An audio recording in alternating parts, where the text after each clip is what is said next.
Udah Mas. Pertanyaan saya, ketika pertama kali itu gampang apa susah ngepalnya? Waktu pertama kali sebelum dirubah, gampang apa susah? Gampang ya. Kemudian saya suruh rubah satu doang, jempolnya doang saya suruh rubah, gampang apa susah? Rada susah ya. Keriting ya, tariknya, ini mau mana gitu ya, gitu, ngaco gitu. Karena apa? Berubah satu pasti berubah semuanya, bener nggak? Nah, ini adalah sebuah ilustrasi bahwa ketika pertama kali belum saya perintahkan untuk berubah, maka itu ibarat kata abang-abang, empok-empok itu dalam masa single. Kalau kita lagi single, masih sendiri, itu mau ngapa-ngapain aja bebas, enak aja. Mau kerja sampai pagi nggak pulang-pulang, nggak ada yang ngomelin. Mau main kemana pun nggak ada yang larang. Mau pergi sama siapapun nggak ada yang larang. Mau ngobrol sama siapapun, mau bercanda sama siapapun nggak ada yang larang. Tapi, nah ini ada tapi ini. Kalau kita sudah double, nih ibarat kata tadi saya suruh berubah nih, rubah satu aja. Jempol yang di kanan ditaruh yang di atas, ditaruh di bawah, satu aja berubah, maka semua jari-jarinya akan ikut berubah. Jadi ketika status kita sudah berubah, ketika kita sudah disahkan oleh saksi, ketika proses ijab qabul, ketika kita sudah qabul, tahu qabul apa tuh qabul? Qabul itu jawaban kalian, ya yang abang-abangnya ya gitu.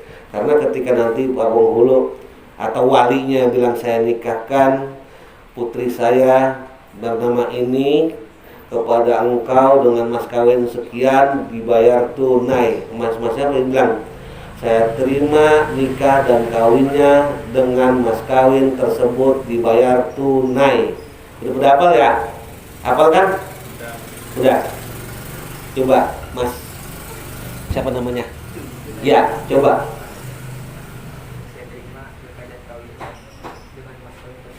Siapa? Kawinnya sama siapa? Kok nggak disebut nama calon istrinya? Sebut dong. Saya terima nikah dan kawinnya siapa? Nah, binti siapa dengan mas kawin tersebut dibayar tunai, boleh langsung tunai juga boleh. Coba. Saya terima nikah dan kawinnya Sultan Nur Aini binti Nur Husain dengan mas kawin tersebut dibayar tunai. Nah, cakep. Coba abang. Iya. Saya terima nikah dan kawinnya Putri Bilian Pratama binti Fiklus dengan mas kawin tersebut dibayar tunai. Cakep. Kayaknya udah pada ngapalin semua. Berapa lama ngapalin? Baru ini. Baru nih. Kalau di sekarang sih nggak grogi, tapi nanti pasti grogi. Iya. Abang yang paling pojok, paling belakang. Iya. Coba bang. Saya terima nikah dan kawinnya Putri Jafar Inisa binti Bapak Abdul Rahman dengan mas kawin tersebut tunai. Ya, cakep. Berarti sudah tidak dilakukan lagi. Ini biasanya gini, kalau misalkan terlalu, nanti jangan terlalu itu ya, jangan terlalu apa? Terlalu apa lu hafal banget nih, jangan ini keberapa ini ya kan? Jangan yang kedua, yang ketiga gitu kan. Santai aja, jangan terlalu hafal, jangan terlalu cepat, jangan terlalu lambat. Ya, kalau bisa dalam satu tarikan nafas kalau bisa. Kalau nggak bisa nggak apa-apa. Yang penting tertata, maksudnya bisa dipahami gitu ya. Baik, kalau sudah ketika udah dikabul, kemudian saksi bilang tadi sah. Ketika sah berarti statusnya sudah berubah menjadi double. Nah kalau sudah menjadi double, ini nggak boleh main-main. Status berubah, semua aktivitas kita 24 jam pasti berubah. Yang tadinya kita biasa pulang jam 2 pagi, jam 3 pagi pulang ke rumah nggak ada yang ngomelin. Kalau sudah berpasangan nggak bisa, harus ada jam malam, paling malam jam 11 harus sudah pulang ke rumah. Yang tadinya kita habis kerja nggak pulang langsung main nyantai aja, kalau sudah berpasangan nggak bisa kayak gitu. Habis kerja pulang dulu ke rumah, habis pulang makan, istirahat, bercanda-bercanda dulu sama pasangannya kan, baru izin mau main. Ya. Jadi yang minta izin itu bukannya hanya perempuan kepada bukannya istri hanya sama laki-laki saja. Suami juga kalau misalkan mau pergi-pergi ngomong dulu sama istrinya. Nggak boleh main selonong boyanya, nggak bisa. Ya. Jangan mentang-mentang gua laki nih, gua suami nih, itu apa-apa, nggak bisa kayak gitu. Ya, gitu. Jadi istri kalau mau ngapa-ngapain bilang sama suami, suami kalau mau ngapa-ngapain bilang sama istri. Karena kunci daripada kebahagiaan di dalam keluarga adalah komunikasi. Sekarang saya tanya, tujuan abang-abang, mpok-mpok semua berkeluarga inginnya keluarga yang seperti apa? Ayo, pengennya keluarganya menjadi keluarga yang seperti apa? Keluarga yang sakinah, mawaddah, warahmah, kan begitu ya? Kalau kita kondangan, selamat ya surga, menjadi keluarga yang sakinah, mawaddah, warahmah, benar nggak? Kemudian ketika kita berdoa, ya Allah jadikanlah keluarga saya menjadi keluarga yang sakinah, mawaddah, warahmah, betul? Pertanyaan saya, artinya apa Iman? Tahu nggak artinya? Mbaknya namanya siapa? Putri. Mbak Putri, tahu nggak artinya sakinah, mawaddah, warahmah? Nggak tahu. Udah coba itu. Selamat ya, semoga jadi keluarga yang sakinah, mawaddah, warahmah. Amin. Emang kata Mbak? Udah.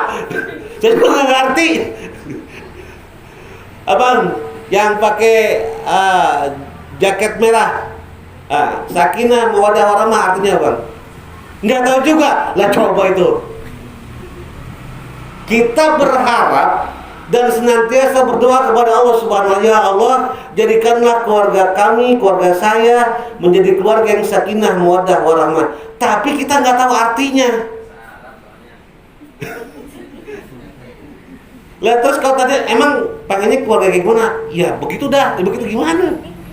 Misalkan kita, alhamdulillah sekarang keluarga saya sudah menjadi keluarga yang sakinah. Tapi nggak tahu artinya. Terus barometer kita apa untuk mengklaim bahwa keluarga kita sudah menjadi keluarga yang sakinah? Barometernya apa? Kita artinya juga nggak tahu. Bener nggak? Bener nggak nih?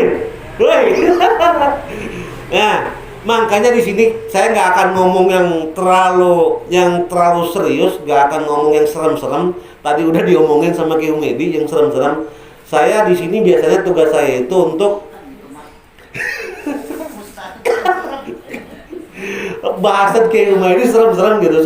Kalau saya ditugaskan untuk yang santai-santai aja, tapi yang seputar kehidupan sehari-hari. Banyak permasalahan yang terjadi yang dapat memicu keretakan rumah tangga. Karena yang namanya pengantin baru pasti kaget. Karena apa? Perubahan drastis. Pasti kaget. Yang tadinya bisa jalan-jalan nongkrong-nongkrong sama temennya sampai jam 12, jam 1, berubah total, nggak bisa lagi, pasti kaget gitu. Pasti nanti pertama ada rasa terkekang segala macam, pasti ada. Nanti kita bahas ya. Ini kita bahas arti sakinah, mawaddah, warahmah dulu, biar pada ngerti. Jadi ketika kita menghadapi atau menjalani kehidupan rumah tangga kita bisa merasakan, oh alhamdulillah nih, udah dapet sakinahnya nih.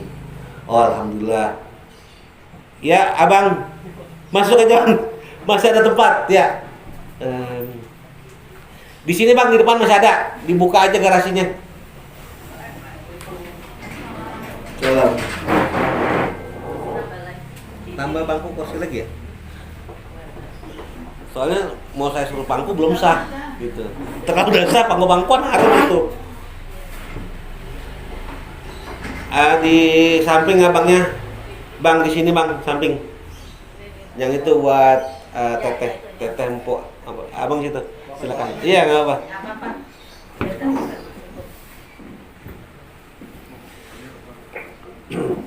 Nanti ada juga materi tentang kesehatan. Ya nanti dari puskesmas biasanya. Ntar kalau Bu Bidan datang, saya selesai. Biasanya sih jam 10 atau jam setengah 10-an ya. Jam 10-an biasanya datang. Baik, sampai di mana tadi saya? Hah? arti sakinah mawaddah ya? Yang baru datang dah. Bang, pengen nggak keluarganya jadi keluarga yang sakinah mawaddah warahmah? Pengen ya? Tahu nggak artinya? Sakinah mawaddah. Artinya apa? Belum terlalu paham. Belum terlalu paham ya, tapi pengen ya? Iya, alhamdulillah. Alhamdulillah dulu. Alhamdulillah. Jadi sakinah itu tahu sukun nggak? Kita kalau belajar baca sukun, tanda mati. Mati itu artinya diam kan? Tenang, tentrem. Jadi sakinah itu bisa kita artikan ketenangan, ketentraman, kedamaian. Jadi adem gitu tuh, ya, tenang. Cekcok biasa, tapi nggak sampai ngeluak, nggak sampai berapi-api gitu cekcoknya. Ya, itu namanya sakinah, itu ketenangan di dalam rumah tangga, kedamaian. Jadi kalau kita hidup rumah tangga itu damai, tentram, adem, ayem, berarti sakinahnya udah dapat tuh. Ya, sakinahnya udah dapat. Nah, mawaddah itu adalah rasa cinta. Rasa cinta. Biasanya rasa cinta itu dari pandangan timbulnya, dari pandangan. Makanya abang namanya siapa? Arif. Pak Arif. Ada ya calonnya? Belum ada. Tahu saya belum dapat libur dari kantor. Oh belum, oke. Yang mana ya? Abang dah. Abang namanya siapa? Wildan, Pak. Wildan. Calonnya namanya? Oke. Bisa. Abang Wildan, apa ya, abang cinta sama pasangannya, cinta ya? Apa yang menyebabkan pertama kali abang jatuh cinta itu karena apanya? Karena lupa. Karena lupa. Lupa. Oh dilupain. Oh lupa. Penampilan. Oh ya penampilan. Karena penampilannya kan? Karena penampilannya tuh benar. Ya abang pasangannya ada? Nama mana pasangannya? Yang ini. Oh namanya abang namanya siapa? Subur. Bang Subur pasangannya namanya siapa? Putri. Apa yang menyebabkan Bang Subur cinta atau senang sama Putri? Otaknya. Dilihat kelihatan otaknya dia. Karena terlihat cerdas, pintar banget nih cewek ini gitu. Tapi kan dilihat kan, karena kita melihat ada kecerdasan di sosok itu. Wah cerdas banget nih, dijawabnya begini-begini, pintar banget. Kan kita lihat, pertama kali kita ngelihat gitu. Nah, karena cinta itu berawal dari penglihatan, maka cinta itu bisa jadi semakin lama akan semakin memudar. Misalkan kalau kita senang karena gantengnya, kegantengan itu akan memudar. Kita cinta karena kecantikannya atau karena bodinya yang luar biasa, bahenol ya misalkan ya, itu akan memudar. Kalau udah punya anak udah bleng gitu. Atau kita cinta karena kecerdasannya, kalau udah tua bisa pikun, ya kan? Nah, jadi cinta itu ada kemungkinan semakin lama akan semakin memudar karena orientasinya dari pandangan. Tuh. Tapi Allah tidak hanya memberikan cinta, bukan hanya mawaddah yang Allah berikan, tapi Allah berikan rahmah. Rahmah itu apa? Rahmah itu kasih sayang. Kalau cinta sudah mendalam di dalam diri kita, maka akan timbul kasih sayang. Kalau cinta masih mengharapkan sesuatu dari pasangan kita, kita cinta sama si A karena parasnya, karena kecantikannya, berarti kita mengharapkan kecantikan itu pada diri dia. Jadi ketika kecantikan itu sudah nggak ada, maka cintanya akan memudar. Tapi kalau kasih sayang itu sudah tidak mengharapkan apapun dari pasangan kita, murni sayang kita. Murni. Makanya kasih sayang itu sifatnya abadi karena dia adanya di hati bukan di mata. Kapan kasih sayangnya akan hilang? Kalau hati ini sudah tersakiti, disitulah rahmah akan memudar. Kalau sudah tersakiti. Makanya tugas seorang suami itu jangan sampai tugasnya adalah menghapus air mata istrinya. Itu salah satu tugasnya. Jangan sampai air matanya dihapus sama orang lain baru marah-marah. Ya, Jangan sampai ya. Baik. Jadi secara global arti sakinah mawaddah warahmah adalah keluarga yang tentram, damai, nyaman, harmonis, penuh dengan rasa cinta dan kasih sayang. Jadi keluarga yang harmonis, penuh dengan rasa cinta dan kasih sayang, itulah yang dikatakan keluarga sakinah mawaddah warahmah. Paham sampai sini ya? Jadi mulai dari sekarang kalau misalkan berdoa, ya Allah jadikanlah keluarga saya sakinah mawaddah warahmah, udah paham ya apa yang diminta ya gitu. Ketika kita doain orang selamat ya jadi keluarga yang samara sakinah mawaddah warahmah, udah paham apa yang kita maksud untuk dia ya. Jangan sampai kita berdoa kita nggak paham apa yang kita doain ya, ntar malaikat bingung gimana sih tong lu gitu ya.